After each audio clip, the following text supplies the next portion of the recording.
How did everybody sleep? Are you feeling rested? Все поспали. Отдохнувшие? Yeah, no, yeah? Да, нет, да. Well, I feel really tired. Я устал. And I think I'm getting a little cold in the head. И кажется, какая-то простуда у меня начинается. So you can pray for me as we go along. Поэтому молитесь за меня в течение этого дня.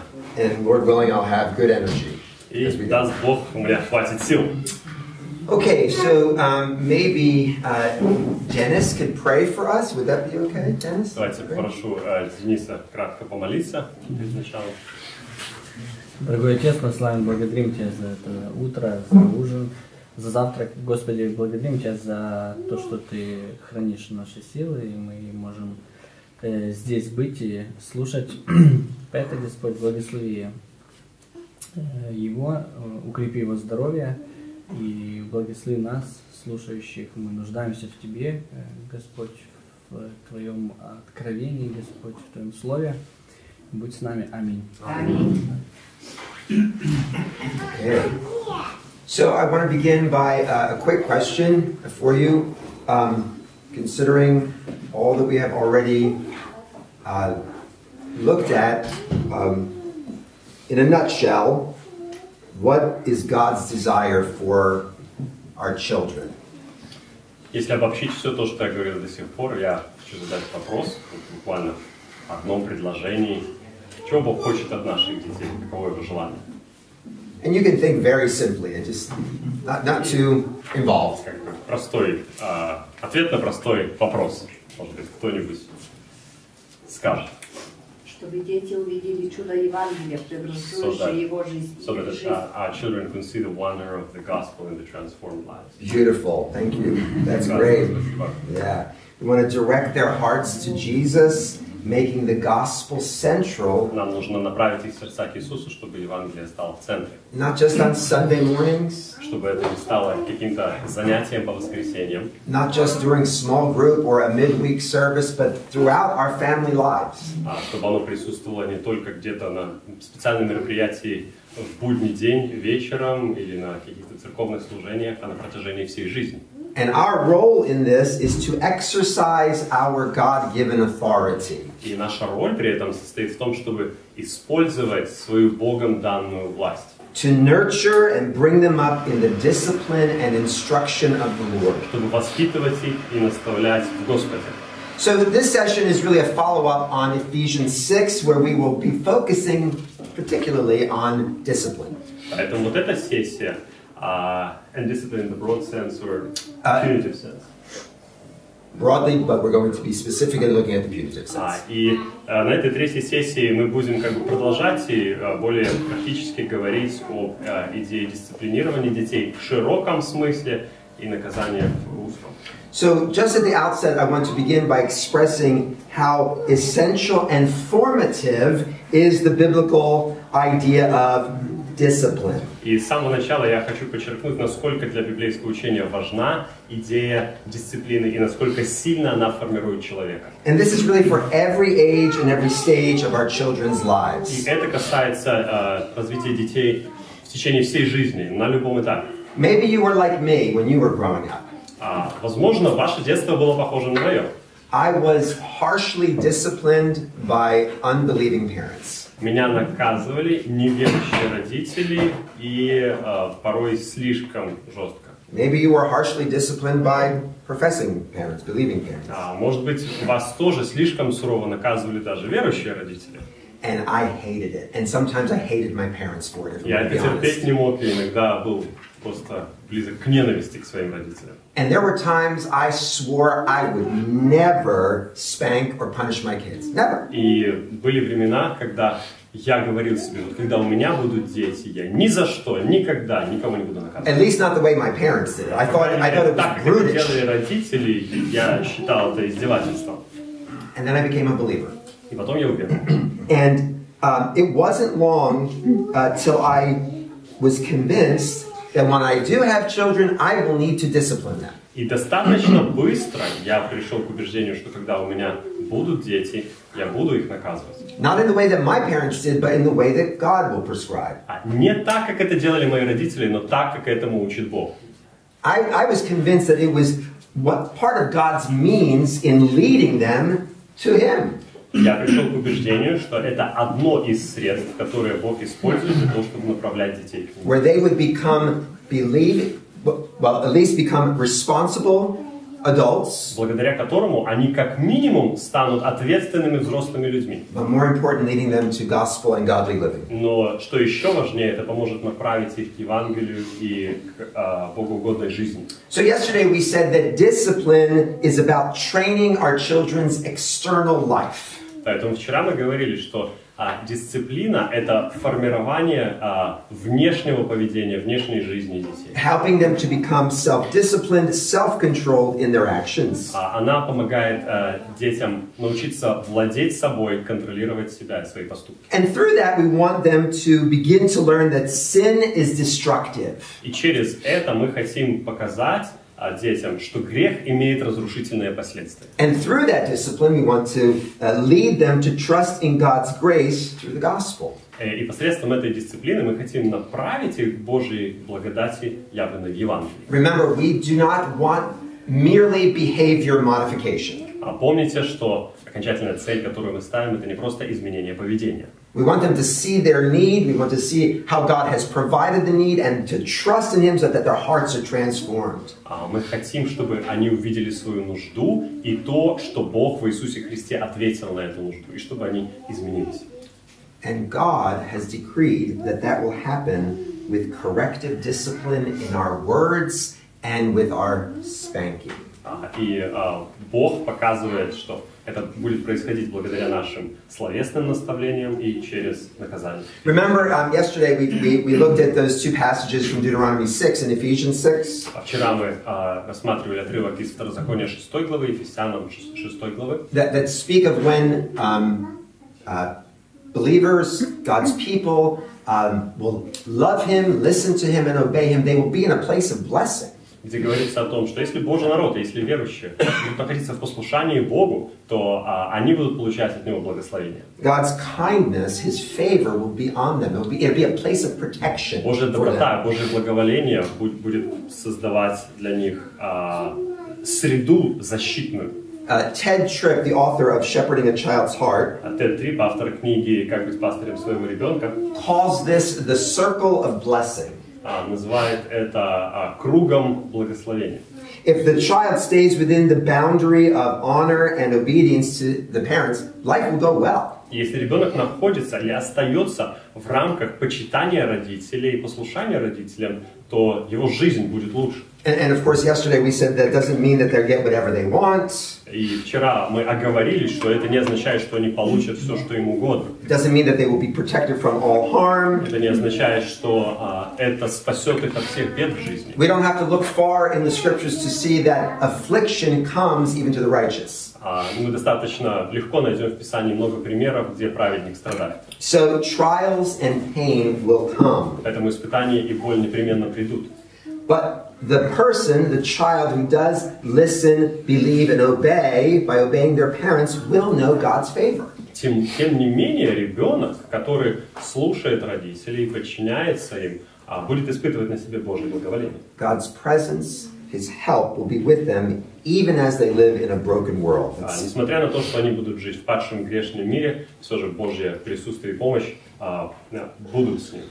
You may have heard this illustration before. Может быть, этот пример вы когда-то слышали. I think that this was an experiment done at a school in America, maybe Europe, I'm not sure. Где-то проводили в какой-то школе, то ли в Америке, то ли в Европе, эксперимент. School officials at this one particular school decided to get rid of the fences in the playground at the school. Администрация школы решила убрать забор вокруг территории школы. And the officials wanted kids to learn to explore and to grow in self-actualization without, these limits. Администрация хотела, чтобы дети тем самым испытали какие-то возможности для того, чтобы реализовать себя, чтобы ничто их не ограничивало. If you heard this story, do you remember what the kids did? Может, кто-то слышал этот пример? Знаете, что в конце произошло? Нет? Ну. They all gathered around the center of the playground. Когда забор был убран, они все скучились в центре школьной территории. Because they didn't know what the boundaries were. Потому что они не знали, где границы. They didn't know how far they could go, and they needed safety. Они не знали, насколько далеко можно выходить, и они чувствовали нужду в безопасности. Boundaries are actually important. Поэтому границы на самом деле важны. There another illustration of a girl that grew up in Germany. Есть еще один пример, одна девочка, выросшая в Германии. Her parents had grown up with stern discipline, and so they thought, we're not going to do that to our kids. У нее были родители, которых в детстве слишком сильно наказывали. Her parents let her do whatever she wanted to. И они, в свою очередь, решили, с нашим ребенком мы так не будем поступать, поэтому пусть делает все, что хочет. They let her argue with them. Они позволяли ей, чтобы она пререкалась с ними. She wanted to put her feet on the table during dinner. That was fine. А если она хотела положить ноги на стол во время ужина, нет проблем. If she wanted to stop going to piano lessons or to football class, okay, fine, do whatever you Если want. она переставала ходить на свою футбольную секцию или на занятия по фортепиано, пожалуйста. No boundaries. Никаких границ. She grew up and she was utterly, what's the word? She was living a destructive life as a drug addict. И выросла она в итоге так, что ее жизнь была совершенно неустроенная, она стала наркоманом. She said, I grew up with no boundaries, but I'm suffering now because of it. И ее слова буквально такие, что я выросла, не зная никаких границ, и именно из-за этого я теперь страдаю. It's so sad. She said, I'm lost and I don't know what to do. И так печально, что она сказала, я чувствую себя потерянной и не знаю, что делать. We need boundaries. Нам нужны границы.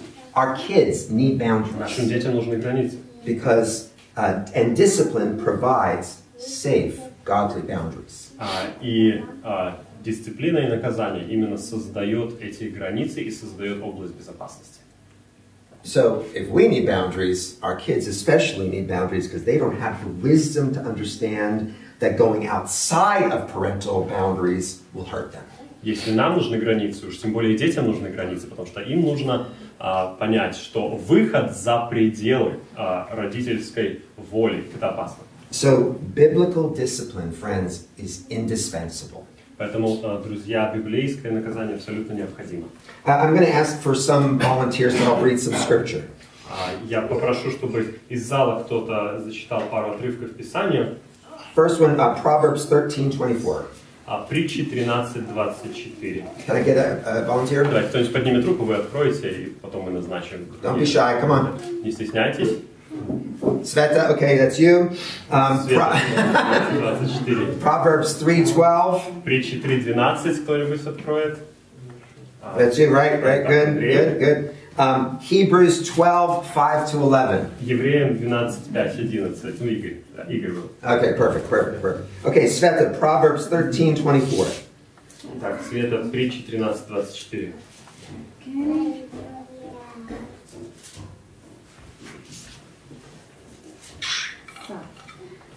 Кто жалеет розги своей, тот ненавидит сына, а кто любит, тот с детства наказывает его. Is that correct? Okay, so what does this verse say about parents who do not discipline? Что здесь говорится о родителях, которые не хотят наказывать?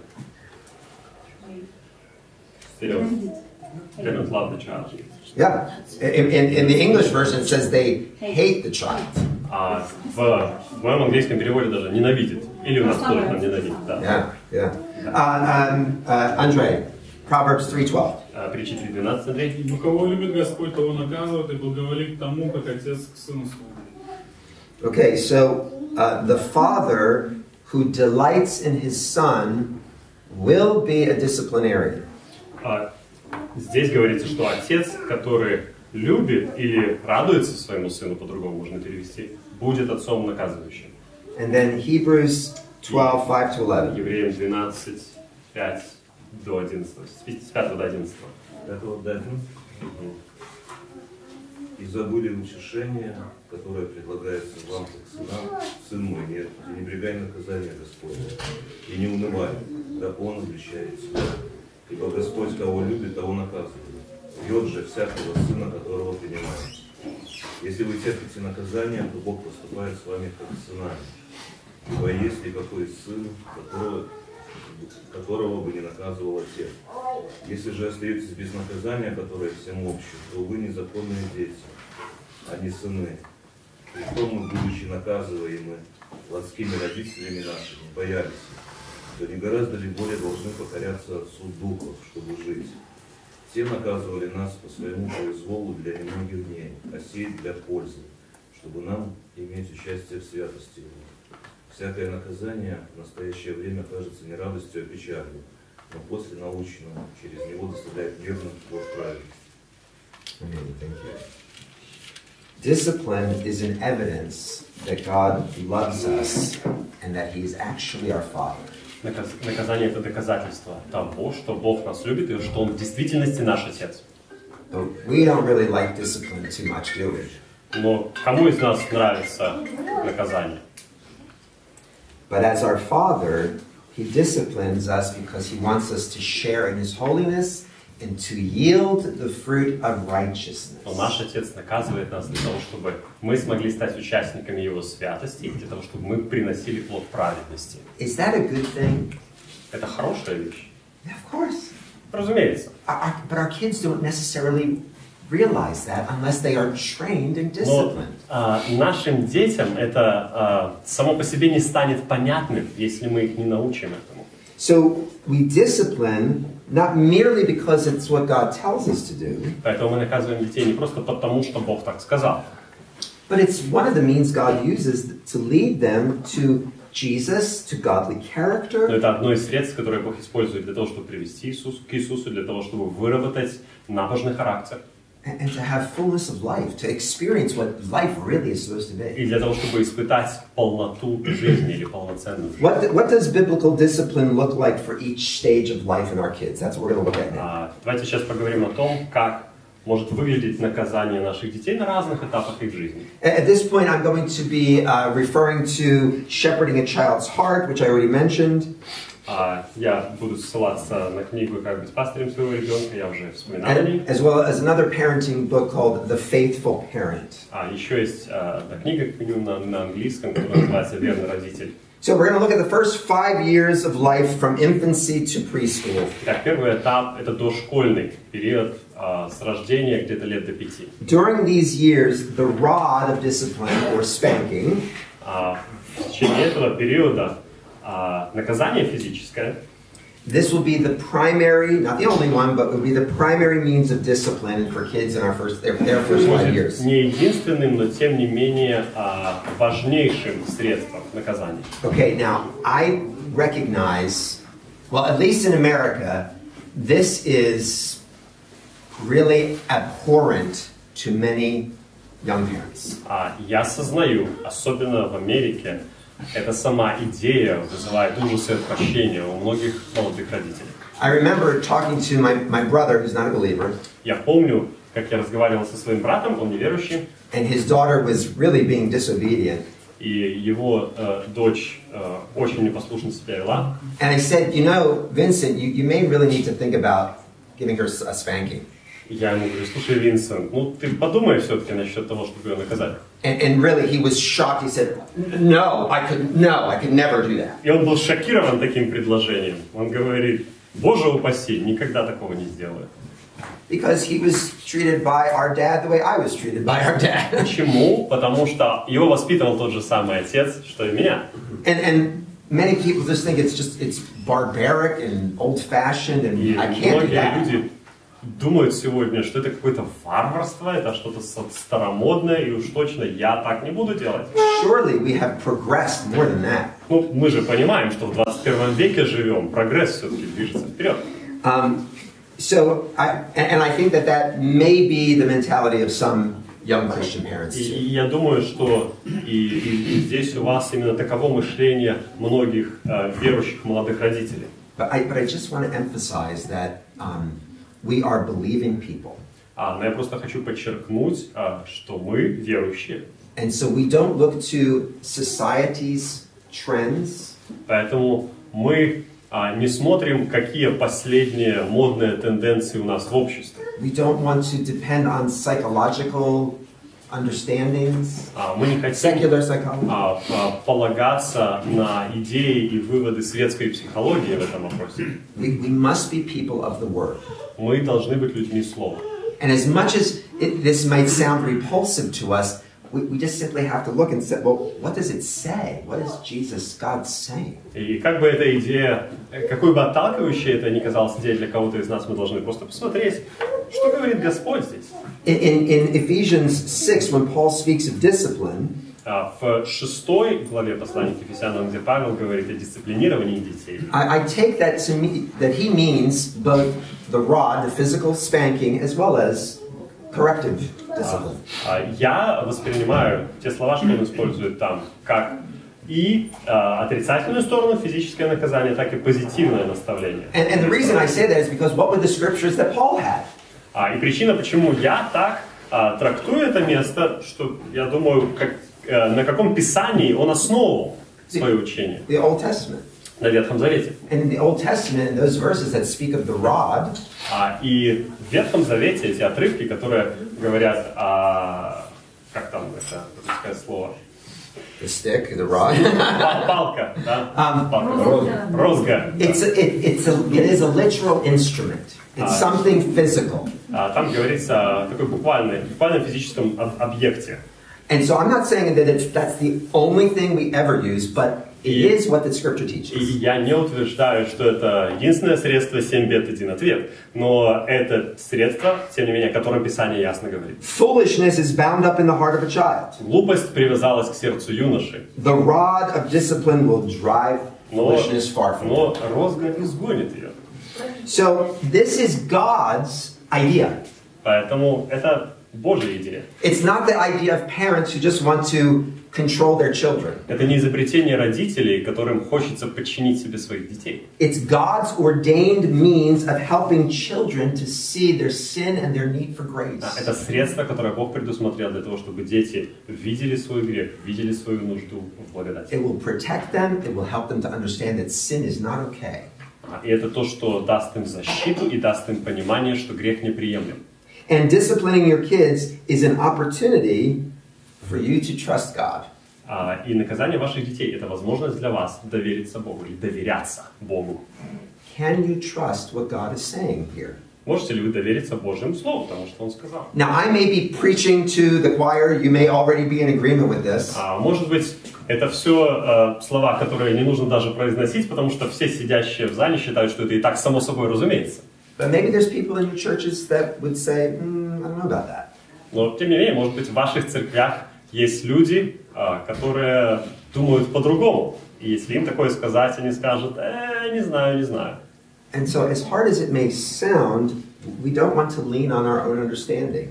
Поэтому, какой бы сложной ни казалась эта мысль для некоторых, нам не нужно полагаться на свое разумение. We want to consider what God says and not lean on what we think.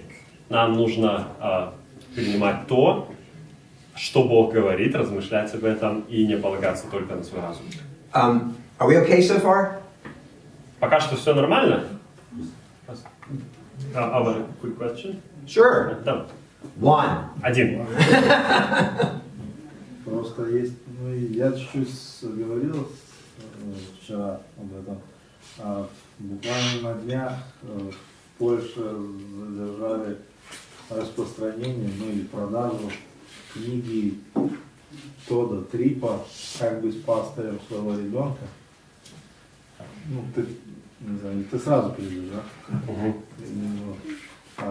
Потому что какая-то девушка, психолог по образованию, которая проводит какие-то тренинги, там все такое, она нашла и выделила, и в интернете показала красным, что там предполагается наказание физическое, она обратилась так прямо открыто, что мне делать?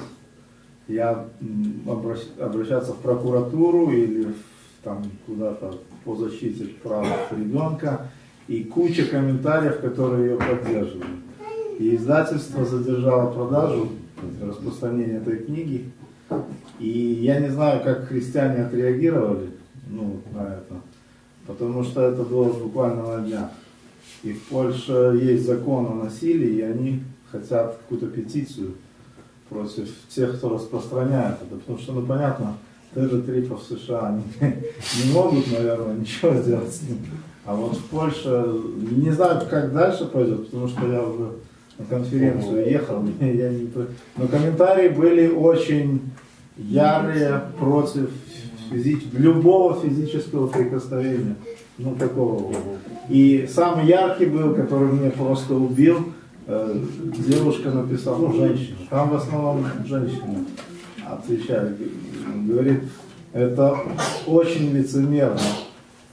Говорит, я понимаю, когда родители дети достали родителей, и ну, ты разозлился и там побил его, но вот это, говорит, верх лицемерия, когда ты заставляешь ребенка что-то сделать, он не делает, ты его наказываешь, а потом садишь на колени и говоришь, и объясняешь, почему ты его наказал, и так ты покажешь свою любовь, это верх лицемерия. То есть настолько все перевернулось. Суть такая, вот это идет, и оно придет, и думаю, в нашу страну, и в США, я думаю, есть разные отношения к этому. Как, я понимаю, христиане должны держаться слова, и будем держаться, но как вот в таком обществе, как это должно быть? So it's just a good case in point that actually took place in Poland just the other day. There is a Polish translation of Shepherding a Child's Heart.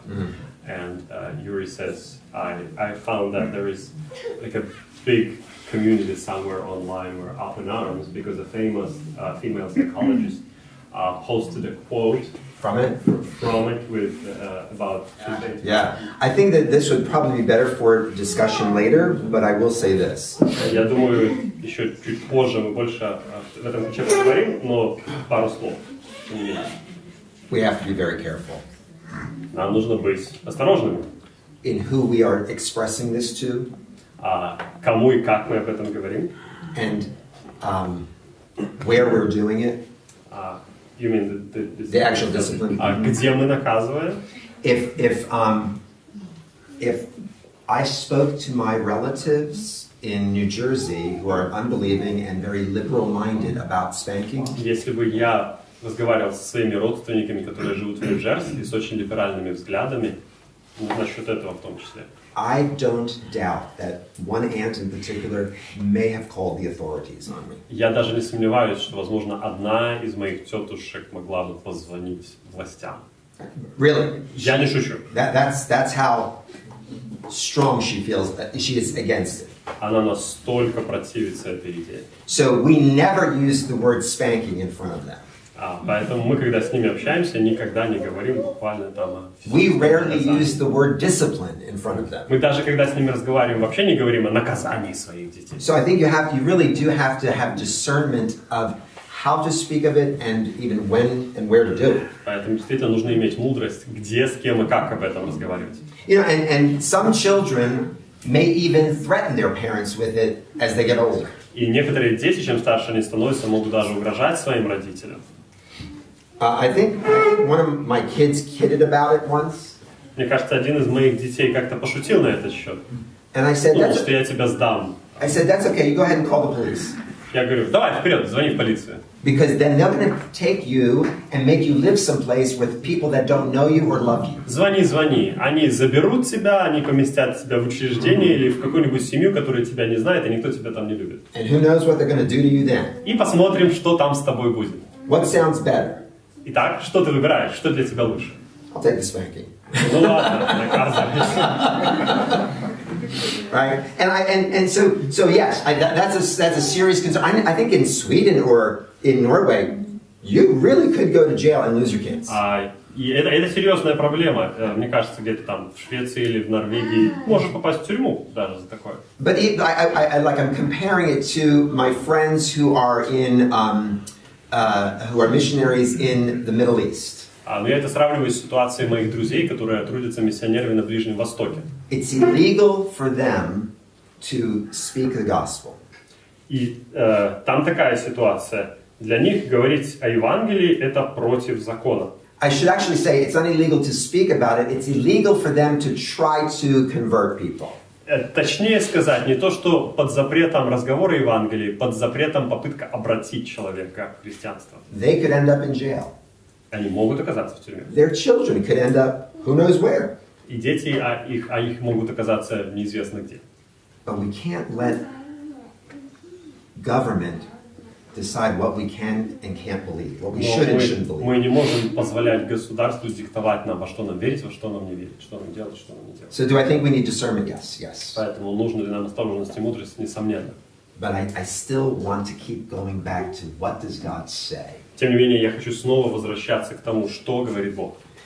Number two question. Второй вопрос. I think we have a little bit more leeway in time, right? A little bit. If we cut into the discussion. It's a follow-up, I think. Да. Значит, мы в своей практике воспитания детей, у нас 5 детей, и вот уже младшему 12. So in our own practice of raising children, we have 5. Последние годы мы поняли, что можно воспитывать, наказывать, немного другими способами. То есть не обязательно использовать для этого розгу, или So we saw that there are other ways of disciplining and not necessarily. Несмотря на то, что общество наше, оно приводит нам ряд проблем в наказании, оно приводит ряд и таких инструментов для наказания. Despite the fact that our society creates problems for us in the area of discipline, it also gives opportunities. Мне кажется, надо проявлять творчество. Насколько я прав, пусть он оценит. So just tell me how right am I? Because I think you have to be creative and you can find various Младшего ways. нашего ребенка практически не наказывали розгой, So our youngest one was hardly disciplined physically at all. Но много наказывали другими способами. But he was punished or disciplined in many other ways. В последнее время один из инструментов хороших — это телефон мобильный. Его можно забирать, отнимать, включать в интернет и так далее. Это очень сильно действует. Taking away smartphone and that. Yeah, sure. And I think that as children grow older, I think that that's absolutely things we need to do. Я думаю, что чем старше становятся дети, тем больше нужно действовать именно так. But I think when children are, I'm really convinced when children are younger, they don't have the reasoning capacities to understand that taking something away is a means of discipline.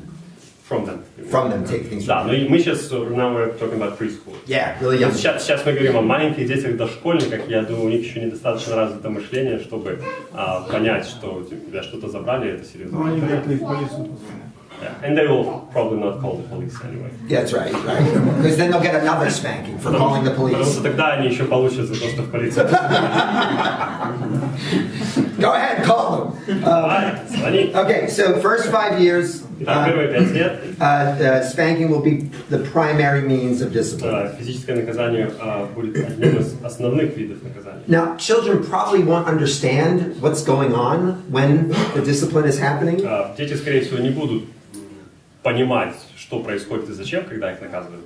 But that doesn't mean we shouldn't do it. And here's Но это не why. означает, что это не нужно использовать. Because the correction and the spanking is how they learn to understand to obey. Потому что наказание – это то, как они приучаются к послушанию. Okay, so I'm going to give you a scenario, a scene. Я вам представлю такой сценарий возможный. Every one of my 3 sons got their first spanking when they were 8 or 9 months old. Все 3 моих сыновей первый раз были наказаны приблизительно, когда им было 8-9 лет. 8-9 месяцев. Don't judge me, don't judge me. Не судите меня. But here's what happened. Но вот что происходило. They would go to reach for something. Они подходили, чтобы что-то схватить. And we would say no. И мы им говорили нет и отводили их руку. Okay. They would go for it again. No. Они снова тянут руку, мы говорим нет и отводим руку. So we're helping them to understand that they shouldn't touch that, and the word no is associated with it. Мы приучаем их к тому, что трогать нельзя, и этот запрет называется словом нет. But they keep doing it. Но они продолжают. So one time he went to go for it, and I said no. Поэтому, когда мой сын в очередной раз протягивал свою руку, я ему говорил нет. He looked at me. Он смотрит на меня. And grabbed it anyway. И хватает все равно. If you have kids, you know. Вы знаете, как это делать. That was when we knew we had to give him a spank on the hand. В тот момент мы знали, что мы можем шлепнуть его по руке. And it had to be hard enough to hurt.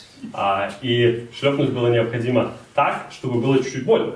And because they begin to understand somehow that that this is something you're trying to stop them from. Потому что до них должно дойти, что ты хочешь остановить их действия. The verbal no, потому что слово нет, connected with the physical spank, которое связано с физическим наказанием, helps them to get the point. Помогает, чтобы до них дошло. Disobeying my parents will hurt. И вывод из этого такой, что когда я не слушаюсь родителей, будет больно. Because friends, disobeying God as they get older will hurt. Потому что, друзья, непослушание Богу, чем старше они будут становиться, принесет еще больше боли.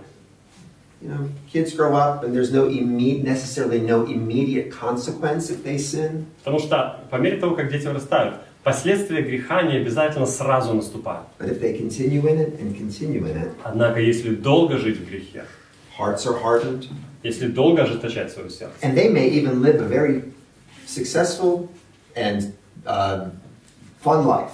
И даже если они проживут интересную, насыщенную и успешную жизнь. But at the end of the day, if their hearts have not been turned to understand that it's not okay to do whatever you want, their spiritual lives are in destruction. В конце концов, если их сердца не будут направлены к послушанию, то с духовной точки зрения их жизнь приведет к краху. And when you go to do this, you have to remain in control yourself.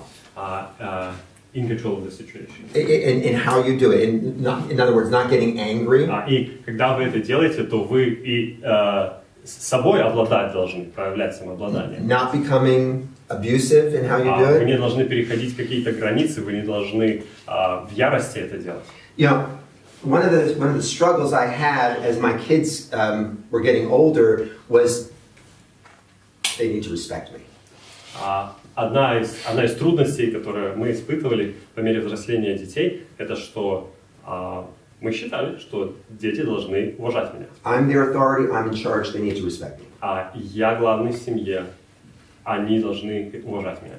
And that is true. Это правда. But I don't need their respect. I don't need it. Но не мне нужно уважение ко мне. Их уважение ко мне. They need to respect. Это их нужда. Для них важно уважать меня. If it becomes about my need, then I will get angry. Если главная причина в том, что я нуждаюсь в уважении, то тогда я буду злиться. I might become threatening. Тогда я буду угрожать им. Because it becomes about me then, not what is going on in their hearts. Потому что тогда все сосредоточено на мне, а не на том, что происходит в их сердцах. So as you're going to discipline with spanking, you have to make sure your heart is right with God and toward those children, because they're in trouble. They need your help. They need your direction. Поэтому, когда вы будете наказывать своих детей, они... Sorry. You're good, brother. Just repeat the last one. I don't even remember what I said. I'm dead tired too. Don't go to them angry. В общем, вывод простой.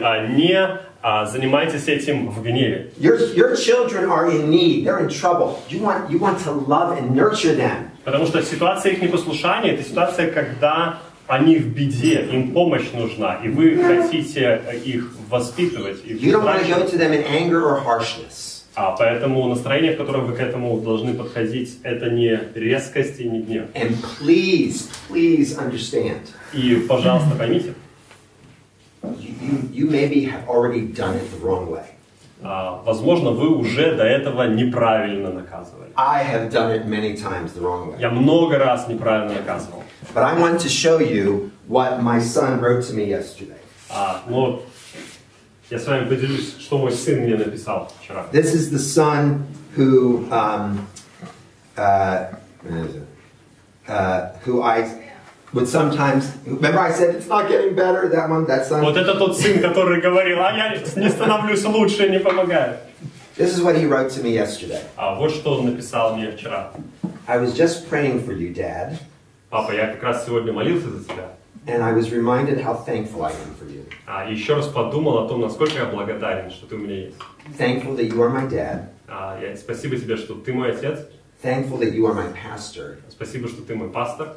And thankful that you are one of my best friends. И спасибо, что ты один из моих лучших друзей. That's amazing. Это чудо. And it's not for me, right? It's not because I'm such a great dad. И это не потому, что я такой выдающийся отец. It's because I really messed up at times. Потому что я много чего сделал не так. But I really believed what God was saying. Но я всем сердцем верил в то, что Бог говорит. And I tried, with God's help, to do my best to lead my kids in this way. И я с Божьей помощью старался максимально делать для своих детей то, что Бог говорит. And as you talk with them, as you communicate with them, as you even confess how you've messed up to them, и если вы будете общаться с ними, рассказывать о том, что вы думаете, чувствуете, и даже признавать свои проколы, it's very likely they're not going to reject you. Я вас заверяю, они не отвергнут вас. And likely this is going to be the means God uses to draw them to Himself. И очень может быть, что это будет тем средством, через которое Бог их будет привлекать к себе. When you confess that you've messed up, you're just saying, I need Jesus too. I need the gospel too. Когда вы признаетесь перед ними, что вы совершали проколы в воспитании, вы тем самым показываете, я нуждаюсь во Христе тоже. That text was because of the grace of God in my life, not because I'm so good at it. И эту смс-ку я получил не потому, что я справился со своей родительской ролью, а потому что Божья благодать действует в моей жизни. Okay, so let's look at Ted Tripp talking about 8 tips for spanking. Вот 8 guidelines. 8 советов от Теда Триппа по физическому наказанию. So if you're taking notes, this is really a good time to do it. Если кто-то что-то записывает, вот хороший момент. Number 1, take your child to a private place. Во-первых, это делать с ребенком нужно в закрытом месте, без других людей. You want to respect their dignity. То есть вдали от других людей, потому что вам нужно уважать достоинство ребенка. Number 2. Во-вторых, tell them specifically how they disobeyed. Объясните им конкретно, в чем состояло непослушание. You want the child to understand what he did and why it was wrong. Важно, чтобы ребенок понимал, что он сделал и что в его поступке было плохо. And if I'm going too fast, we can review these in the session, in the discussion later. Я быстро пройдусь. Если что, можно будет потом, когда на две группы разобьемся, подробнее об этом поговорить. Number 3. В-третьих, make sure the child understands what he did. Убедитесь в том, что ребенок понимает, в чем его проступок. You want to get them to repeat to you what they did, so that you know that they understand. Хорошо, если ребенок сможет сам сказать, что он сделал неправильно. 4. В-четвертых, remind them of the purpose of the spanking. Напомните им о цели наказания. That it's bringing them back into this boundary of protection and blessing, helping them to learn to obey. Наша цель — это вернуть их в этот круг защиты и благословения. Number 5, and this is very practical. В-пятых, и это очень практический совет. Tell him exactly how many swats he's going to get.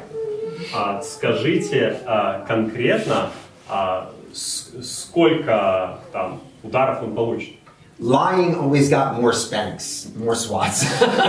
In your family. В нашей семье за вранье всегда получали больше. But we never did more than 3. Но больше 3 не было. Keeps you in control. То есть это ограничивает вас. And when you tell them what they're going to get, it helps them to know what to expect when it's going to be over. И если вы им скажете, то человек уже будет знать, что ожидать. If number 6. В-шестых, if the child is younger, a spank on the hand or on the back of the thigh may be all that is needed. Если ребенок совсем маленький, может быть легкий там шлепок по попе или по ноге, в принципе, решит проблему. But once the kid gets older, you may need to take his pants down. Но если ребенок уже чуть старше стал, то, возможно, тогда нужно по голой попе. Even as I say it, I don't even like saying it. Вы знаете, я честно сейчас сам говорю, мне не нравится то, что я говорю. But they need to feel it. Однако мысль в том, что ребенок должен прочувствовать. I haven't done it in so long, I feel bad even saying it. Я уже так отвык от этого, что говорю, и что-то не по душе мне. But I remember my best friend from Bible college. Но я помню, друг мой один учился со мной в библейском колледже. If he disobeyed, his dad would say, "Go up to your room and get ready for a spanking." А если когда он не слушался, его отец говорил так: иди в свою комнату, приготовься к наказанию. And he would put on 6 pairs of underwear. И тот шел и надевал 6 трусов на себя. That's when you need to take the pants down. В таком случае точно надо снять. And you know what's funny? My wife was usually better at this than me. И, кстати, у моей жены лучше получалось это делать, чем у меня. She would do it right here. I would always do it on the really fatty part. Она часто вот по этой части била, я по более. Be like, oh yeah, dad's gonna spank us. That's better than mom. Поэтому они говорят: о, лучше папа, у папы лучше получается. And when I found out, I was like, oh yeah. Когда я узнал, я такой: ага, вот как. One time, my son, after I was done spanking him, he kind of smiled. А однажды, когда я наказал сына, он такой ухмыляется, сидит. I said, what's the matter? Didn't it hurt? Я говорю: что, не больно? He said, no. Он говорит: нет. I said, well, let's try that again. Он говорит: ну давай еще раз попробуем. After the spanking, number 7, after the spanking. В 7 после наказания. You hug your child, you tell them you love him, and then you use the time to speak of the gospel. Нужно обнять ребенка, заверить его в своей любви. И это тот момент, когда можно напомнить о Евангелии. You want them to understand that sin is a problem in them. Sin is a problem in you. Потому что наша цель заставить их понять, что в них есть грех, и это проблема. And И в нас есть грех. God in His kindness has done all we need to turn from that sin. И Бог по своей доброте сделал все для того, чтобы мы могли отвернуться от греха. It's a time of evangelism, of heart care for your children. Это возможность для благовестия, это возможность для душепопечения ваших детей. So this should be a time of restoration for you. Поэтому это должен быть момент восстановления. And the child, with the child. Ваших отношений с ребенком. Because they could be angry. Потому что ребенок тоже может злиться. But typically, my kids, once they were done the spanking, they would throw their arms around us. Но, как правило, с нашими детьми не было такого, что они злились долго, они были готовы обнять. And we would comfort them, we would tell them we love them, we would explain again why we're doing this. Успокаивали, утешали и снова говорили о том, зачем мы это делаем. If the child is mad or won't receive your love, then something is wrong. Если ребенок остается злой и не принимает ваших заверений в любви, тогда что-то не так. And so this may be a time where you need to really probe your child's heart, asking questions. What's going on? Why are you feeling this way? И вот здесь, может быть, вам стоит попытаться позадавать вопросы о том, что в душе ребенка, что он испытывает. Maybe he's just trying to manipulate the situation and make you feel bad, so you won't do it again. Возможно, он просто пытается манипулировать вами, чтобы вы почувствовали себя злодеем, и дети очень хорошо умеют это делать. We have one of our pastors on staff. His oldest child was very, very difficult. У одного из наших пастырей старший ребенок был очень-очень тяжелый. When she was a baby, she would, you think I'm kidding, but she would look at you like this. Когда его дочка была еще помоложе, может быть, будет невероятно звучать, но like how? Like a 6-month-old baby giving you the hairy eyeball. Она, ей полгода было, и она так на тебя смотрела с каким-то презрением. I was never scared of a baby before. Меня раньше никогда младенцы не пугали. And so this child was so difficult to discipline. Но это был такой сложный ребенок, настолько тяжело было ее наказывать. And one day he was disciplining her with spanking. И однажды он наказывал ее. She was angry. She would not receive it. He had to keep spanking her. Она была злой, недовольной. Ему пришлось еще ее наказывать. And he felt broken. И он был совершенно расстроен этой ситуацией. He thought to himself, I can't keep doing this. It's becoming abusive. Он уже понимал, что все, дальше некуда, это уже переходит границы. So he said, let's go out for ice cream. И он ей говорит: давай сходим за мороженым. He said that was the turning point. И говорит, тут все поменялось. I think she needed to understand that, okay, my dad really loves me. Но смысл был в том, что ей нужно было как-то донести, что папа любит ее. In spite of the spanking. Несмотря на наказание. He said, I kept spanking after that.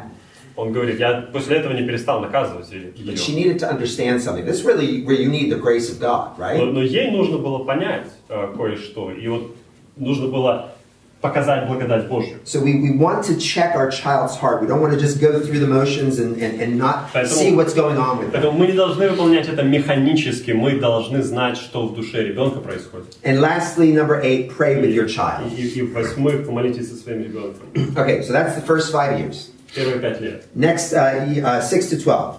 Next stage. When do we need to be done? 2 minutes ago. 2 minutes ago. Well, you know what? I have a lot more. Why don't we just wrap it up and I'll continue later? So you have discussion time in one session. Is that? Yeah, I can do real quick, but I had like all kinds of other stuff. So we'll So why would you like to do it? It's up to you. Скажите, как нам лучше? Because we need a break, right? У нас время по группам и молитвой и одна сессия. Нам следующий период сейчас по-быстрому пройти или все отложить? I have an idea. Okay, I have an idea. How about I go through this real quickly, and our discussion will be about talking through when your older children do sin. How do you kind of reason with them and instruct them in it through discipline? Давайте я сейчас быстро пройду следующий возрастной период. Обсуждение, общение с подростками мы перенесем на группы. Тогда. Yeah, I think that's what we'll do. How about that? Okay. So very quickly, children ages 6 to 12. Итак, вкратце возраст с 6 до 12. Probably a combination of punitive spanking and corrective discipline. Это, наверное, период, где комбинируется наказание физическое с другими видами исправляющей дисциплины. They're coming to new levels of learning, new levels of making decisions, stages of decision making. Ребенок достигает новых этапов развития, он способен принимать решения на другом уровне. So you want to guide your child through character development, and sometimes you will need some spanking, sometimes you will need simply to talk with them. Поэтому иногда на этом этапе нужно будет применить физическое наказание, иногда больше разговаривать. As they get older, you want to reason with them. You want to help them understand why this is a problem. Чем старше они становятся, тем больше с ними нужно разговаривать и объяснять, что происходит, в чем проблема. But if they continue in making foolish decisions, you may need to still use the spanking paddle. Но если они продолжают предпринимать неправильные действия и поступки, возможно, еще придется где-то наказывать. For teenagers, the time for spanking is over. Usually.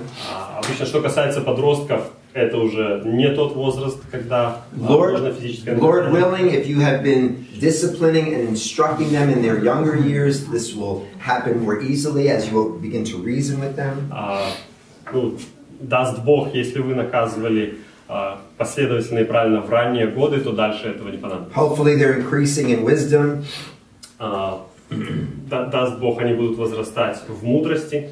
But if they ignore your wisdom and your instruction, однако, если они игнорируют ваше наставление и вашу мудрость, then discipline will typically be, as our brother said here, some kind of restriction, some kind of removing of privileges or possessions. Как Юрий говорил, наказания будут в виде каких-то лишений, ограничений. But again, we just don't impose these kind of consequences. We don't just want to give consequences, we want to engage with their hearts. Однако, мы не просто хотим, чтобы показать, что их поведение есть последствия, мы по-прежнему хотим обращаться к их сердцу. Okay, that's it for now. Really, so quickly. Yeah, how about that? That was pretty good. Right? Ты быстро так справился, что я даже не ожидал. And I think during the discussion time, maybe if I can go to both groups, we will talk about how you want to talk, or what's your mindset and how you want to talk with older kids. И во время наших групп, скорее всего, мы сделаем так, что Пэт где-то там полчаса проведет в женской, полчаса в мужской, плюс-минус, и мы еще поговорим о подростках и просто пообсуждаем любые вопросы. So thank you for listening. You were all really attentive early in the morning. Thank you. Спасибо за то, что терпеливо слушали, несмотря на утро, вы очень внимательны. Would you close us in prayer then? Yes, I will pray.